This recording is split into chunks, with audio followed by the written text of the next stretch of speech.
Tê bánh mày giống không? Tê luôn mày giống không?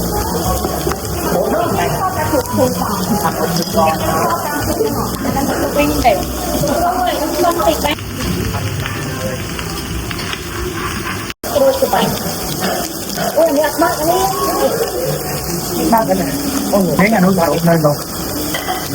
Thấy một đây là bàn pì, không có miếng ở đây, bàn sao nó đã rủ tàu.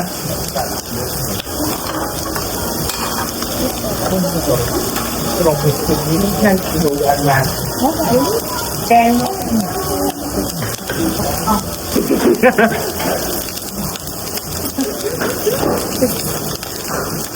anh này tắt chơi tắt mẹ nè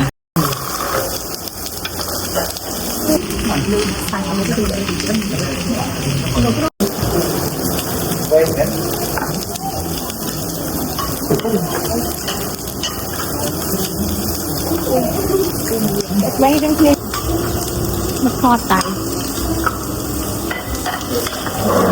quay bao đây dễ cái thọt nó không tao ta đâu bước mình cũng không lại cái ba con bây giờ anh đang thay thôi